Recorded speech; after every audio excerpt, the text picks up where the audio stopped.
Salut à tous, ici Michael, j'espère que vous allez bien. On se retrouve pour la suite de la formation consacrée au logiciel Blender, toujours dans la partie matériaux procédural. Et aujourd'hui, je vais vous montrer un petit peu toutes les textures procédurales présentes dans Blender, en survolant très rapidement les paramétrages. Mais déjà, vous allez avoir une première idée, une première appréhension de tout ce qui se trouve dans Blender en termes de génération de textures procédurales. Et je pense que ça peut être intéressant si un jour vous voulez faire un matériau en particulier. Vous allez peut-être vous dire, ah mais ouais, j'avais déjà vu que c'est possible avec une texture de Blender de faire ça. Donc voilà, le but c'est que déjà vous ayez une petite idée de ce qui est présent dans Blender sans pour autant creuser dans le détail. Ça on le verra dans la vidéo d'après, comment créer des textures un petit peu plus avancées en mélangeant les nodes, en faisant un métal par exemple avec ceci. Donc voilà, on verra tout ça par la suite, mais aujourd'hui on va survoler un petit peu tout ce qui est proposé par Blender. Un petit peu, on peut le comparer à ce que j'avais fait sur le Principal BSDF où j'avais tout expliqué les paramétrages, mais là je vais faire pareil avec les textures procédurales. Donc comment je rajoute une texture procédurale? Je rappelle, je fais Shift A, je vais dans Texture, et là j'ai toutes les textures procédurales proposées par Blender. Alors il y en a certaines qui en font pas partie. L'image texture, c'est pas du procédural. L'US également. Sky texture et environnement texture, c'est un petit peu particulier. Je trouve que ça devrait pas être présent ici parce qu'on l'utilise très souvent, voire tout le temps, dans le world plutôt que dans l'object. Mais bon, elles sont présentes, ça doit être plus facile pour eux de tout regrouper dans le texture. Je vais juste passer en haut à droite en Display in Material Preview Mode, comme ça je suis sûr d'avoir mes textures qui s'affichent ici. Je fais Shift A, et quand je vais dans la texture, on peut voir que certaines ont des noms très explicites, d'autres un petit peu moins.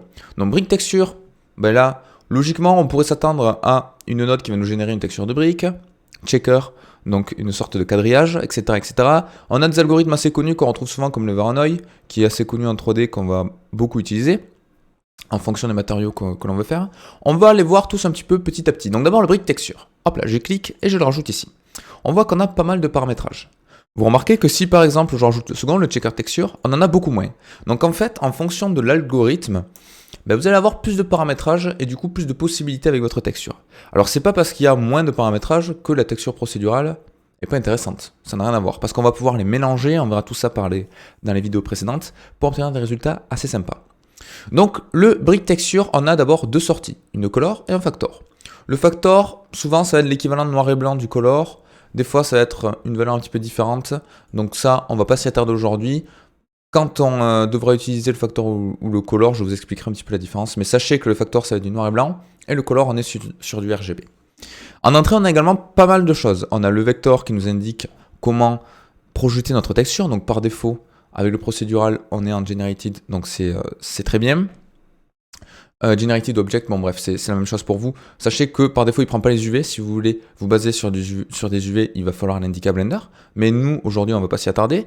On a les différentes entrées en termes de couleurs et des paramétrages numériques. Alors tout ça, ça sert à quoi? Vous remarquez qu'il y a des sortes de petits groupes. Offset et frequency sont dans le même groupe, squash frequency également, et en bas, tous les paramétrages sont également dans un groupe. Donc si je relie la color à la base color, magie, on a bien une génération de briques qui est apparue sur notre objet.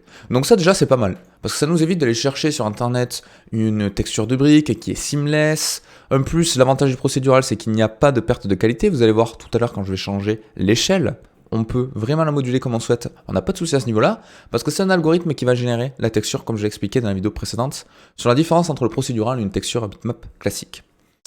Donc le premier paramétrage, c'est le offset et le frequency. Alors ça sert à quoi? Ça sert en fait à obtenir ce décalage que vous avez ici, une ligne sur deux, enfin du moins à chaque ligne, pardon. Donc là, je suis ici, par exemple. Hop là, je suis ici. Là, je vais me décaler de 0,5 et je suis là. Je suis ici, je vais me décaler de 0,5 et je me retrouve ici.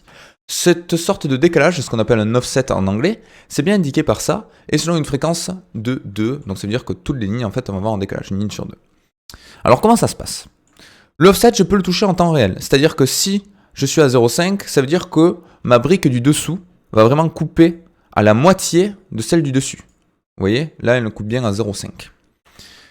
D'où cette valeur offset à 0,5. Si je le décale vers la gauche, petit à petit, on va décaler nos briques jusqu'à obtenir une valeur de 0 qui permet d'aligner toutes les briques et du coup, on n'obtient plus ce fameux décalage de ligne en ligne. Et inversement, si je le pousse vers la droite au maximum que j'arrive à 1, vous allez voir, également, on va être aligné là-dessus. Donc si je me mets à 0,5 et que j'augmente la frequency, que je mets 3, je vais avoir une ligne qui va être standard, deux lignes alignées, et la troisième, ça va revenir. Regardez, hop là, je me mets à 3. On a bien une ligne classique, deux lignes qui sont à 0,5, et on retourne ensuite à 0,5 après. D'accord? Donc ça, vous pouvez vous entraîner à manipuler, c'est pas très compliqué, mais c'est sûr que modifier directement les paramétrages, c'est plus intuitif plutôt qu'essayer de se dire, alors l'offset ça fait ça, le frequency ça fait ça, donc voilà. Le squash, ça va permettre d'étirer, en quelque sorte, les lignes. Donc là pareil, si on a une fréquence, par défaut, nous sommes à 2. Si je fais 3, ben, ça va faire 1, 2, 3, ça l'étire, 1, 2, 3, ça l'étire. Si je fais 4, vous aurez compris, ce sera toutes les 4 lignes. Voilà, là elle est normale. Ici, 1, 2, 3, étiré. 1, 2, 3, à la quatrième, ça étire. Donc la fréquence, c'est vraiment la fréquence à partir de laquelle je veux appliquer le paramétrage qui est juste au-dessus. Donc là, en l'occurrence, le squash, et ici, le offset. D'accord? Donc je vais repasser, je vais remettre un squash à 0, tout simplement. À 1, pardon. Et je vais me remettre ici à 2. Comme ça, je pense qu'on est sur le paramétrage de base. De toute façon, le squash de 1 va rien changer, donc c'est pas dramatique. Ensuite, on a les colors. Donc ça va nous permettre de changer les couleurs de mes objets. Alors là, vous dites pourquoi il y a 3 couleurs différentes. Parce qu'en fait, le brick texture va générer une couleur aléatoire à partir de ces deux-là. Donc color 1, color 2. Si par exemple là je mets du vert et du bleu, vous voyez, il me fait un mélange. Je passe soit du vert à 100%, soit du bleu à 100%, mais je vais avoir du vert un petit peu bleuté. Donc ça c'est pas mal. Et ça c'est influencé par un autre paramétrage qu'on verra juste après. Et on a également la couleur du mortier, le mortar qui va relier les briques, qui par défaut est noir. Je peux le mettre par exemple blanc si je le souhaite. Et vous voyez, ça le change en temps réel, donc ça c'est très pratique. Nous avons également l'échelle. Donc c'est ce que je disais tout à l'heure. L'avantage du procédural, c'est que si je bouge l'échelle, ben, j'ai aucune perte de qualité. Vous voyez, là, j'ai une très grande échelle, enfin très petite, mais du coup la texture est très zoomée, et pour autant, j'ai aucune perte de qualité. Donc ça c'est vraiment l'avantage du procédural, comme j'avais déjà dit, parce que je peux dimensionner comme je le souhaite, et la texture sera toujours nickel. Je peux ensuite régler la taille du mortier, voilà, donc c'est ce qui va relier les briques comme j'ai dit tout à l'heure. Je peux mettre 0,01, je peux mettre 0,05 par exemple, comme je le souhaite. Le mortar smoothness, donc ça va permettre, d'adoucir un petit peu ceci qui est brut par défaut. Donc si je le mets à 0, vous voyez, c'est brut à 100%, et plus je vais augmenter, plus ça va créer un léger dégradé entre le mortier et la brique. Donc ça peut être intéressant ensuite si vous voulez utiliser du normal mapping, ça évite d'avoir quelque chose de brut. On a le bias, alors ça c'est très important parce que c'est justement cette valeur-là qui va nous permettre de définir si je choisis plutôt la couleur 1, la couleur 2 ou un mélange des deux. Donc si je me mets, comme tout à l'heure, en vert et en bleu, comme j'ai ici, si je me mets le bias à -1, il va prendre uniquement la couleur 1, donc tout va être vert. Si je me mets uniquement à +1, il va prendre uniquement la couleur 2, donc tout va être bleu. Si je baisse un tout petit peu, Blender va prendre principalement du bleu, vous voyez, si je suis à 0,7, donc ça va de -1 à 1, hein. Donc 0,7, on est beaucoup vers la droite, donc beaucoup sur la couleur 2. Il va prendre beaucoup de ça, mais quand même, il va faire un petit peu des mélanges avec la couleur numéro 1. Et si vous voulez un équilibre parfait, vous tapez 0,5, et là, il va vraiment faire un mélange comme vous le souhaitez. Donc pour obtenir un mur de briques un petit peu plus réaliste, vous pouvez aller sur des tons de rouge comme ceci, voilà, un petit peu plus foncé. Et avec le bias, vous pouvez choisir comme vous le souhaitez. Et vous voyez déjà, on obtient une couleur de matériau qui est beaucoup plus ressemblant à ce qu'on a dans la vraie vie. Ensuite, on a la largeur des briques. Voilà, donc ça c'est classique. Et la hauteur. Ok? Donc si vous mettez la même hauteur, la même largeur, on obtient des briques parfaitement carrées. Donc ça c'est assez intéressant, d'autant plus qu'avec ces colors-là, je vais pouvoir rajouter des textures. Donc souvenez-vous la dernière fois, on avait vu une noise texture, qu'on ne verra pas aujourd'hui parce qu'on l'a déjà vu. Si du coup je mets le factor dans la color 1, vous allez voir que j'ai la texture de noise qui est carrément dépliée sur mon objet.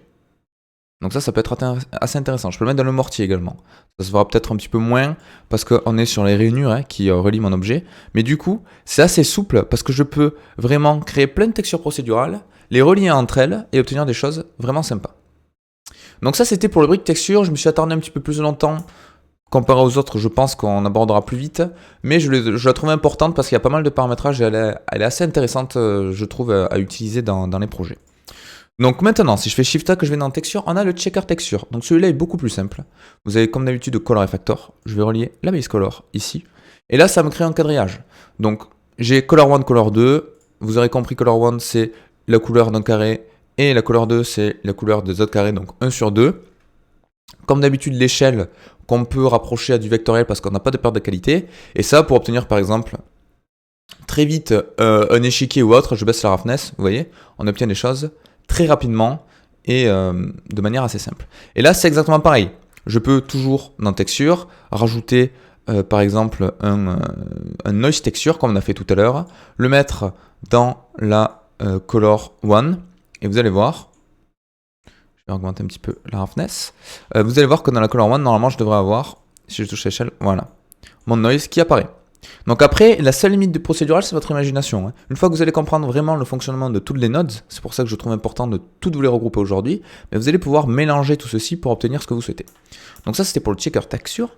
Ensuite, nous avons le gradient texture. Bon, celui-là, normalement, vous le connaissez déjà. Il permet tout simplement de créer un dégradé. Voilà, du noir au blanc. Donc vous avez différents paramétrages. Vous avez le linéaire, le quadratique, le easing, le diagonal. Donc vous avez plein de choses, je vous laisse le regarder. Ça c'est assez intuitif. Ensuite, nous avons quoi? Nous avons le Musgrave. Alors le Musgrave, je pense que c'est un des plus intéressants. Je vais vous le montrer. Il peut s'apparenter un petit peu à du noise. Alors au premier abord, ça fait quelque chose d'assez bizarre. Donc sachez qu'on a différents paramétrages comme par exemple la dimension à générer. Donc si on est sur un plan, je peux rester en 2D. Si on est sur un cube ou un objet 3D, on va passer en 3D, etc. etc. Et là pareil, j'ai une échelle que je peux modifier. J'ai des détails que je peux augmenter ou diminuer. Donc moi je vais le mettre à 16 au max. Et j'ai surtout la dimension. Alors si j'augmente la dimension, vous allez voir, ça, on obtient quelque chose de flou. Mais ce qui va être intéressant, c'est si je la baisse. Voilà, on peut obtenir quelque chose qui ressemble à ça. Et là, vous pouvez commencer déjà à vous dire, ah ouais, ça pourrait être intéressant, mais ce sera encore mieux si je peux l'animer. Et figurez-vous que vous pouvez le faire. Et on a la Lacunarity également qui permet de gérer un petit peu les détails de tout ceci. Alors comment je fais pour animer ça? C'est pas très compliqué. Si vous avez des petites notions d'animation, je sais qu'on en a jamais parlé, mais je vais le montrer pour ceux qui connaissent. Vous pouvez valider, verrouiller certains paramétrages dans Blender avec la touche I. Donc là, c'est juste une aparté, hein. Ne vous attardez pas dessus, mais c'est pour vous montrer un petit peu la puissance procédurale. Donc si je me mets à la keyframe 1, je vais appuyer sur I en termes de dimension. Je vais à la 40 par exemple. Je vais un petit peu le diminuer comme ceci. Voilà, 0,2. Et je rappuie sur I. Et là, ça va me créer une petite animation, vous voyez. Et mon matériau, il y a des détails qui vont se rajouter au fur et à mesure du temps. Si je lis mon animation. Donc ça, pour faire par exemple une sorte de vidéo accélérée avec de la rouille et que se dépose sur un objet, ça peut être vraiment sympa. Et la possibilité avec ce Musgrave Texture, les possibilités sont assez incroyables. Hein, parce que du coup, je pourrais très bien créer un objet métallique, comme ceci, rajouter ma hauteur à ma roughness, et j'obtiendrai une sorte de métal comme ça.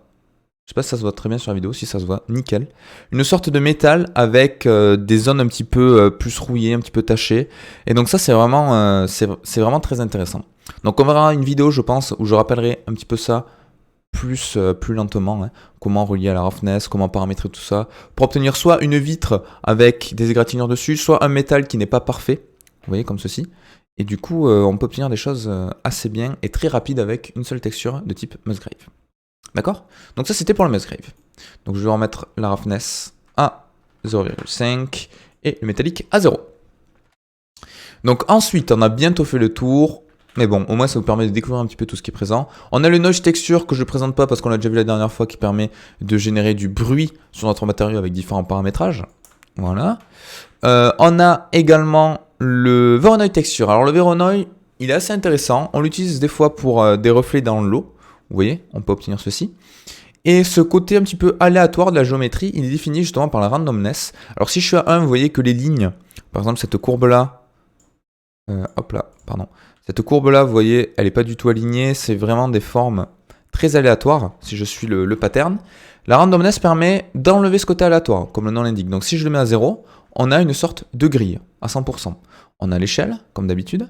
Et du coup, vous voyez, on pourrait même obtenir, si je rajoute un petit color ramp au milieu, donc on a déjà vu la fonctionnalité de ceci, mais si je le rapproche, vous voyez, on pourrait obtenir une sorte de grille en procédural, donc j'avais déjà fait une vidéo là-dessus, avec un petit dégradé, donc ça peut être très intéressant pour une valeur de normale par exemple, et du coup, ça nous évite de modéliser nous-mêmes une grille.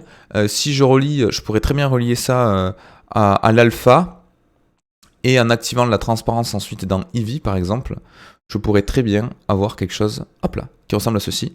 Vous voyez, là j'ai une grille qui est générée en temps réel, donc en termes de performance pour l'ordinateur, c'est top, c'est très optimisé parce que c'est vraiment une texture générée avec un canal alpha, donc ça évite d'utiliser un boolean pour creuser la texture pour faire des trous. Donc là c'est vraiment pas mal, c'est une autre encore possibilité du procédural. Donc voilà, pour le Voronoi, donc je vous conseille de regarder, vous pouvez vous amuser, hein, donc la randomness je vais la repasser au maximum, vous pouvez vous amuser avec tous les algorithmes présents. Donc je vous avoue que y en a certains qu'on n'utilise pas trop, c'est assez compliqué de savoir chaque algorithme, quelle est sa particularité. Donc en plus vous voyez, vous avez une sorte de sous-algorithme avec la forme qui va être générée. Donc là pareil, randomness, on peut choisir un petit peu ce que l'on souhaite. Si je passe en distance to edge, ça fait encore autre chose, vous voyez. Donc voilà, il y a plein de petites choses.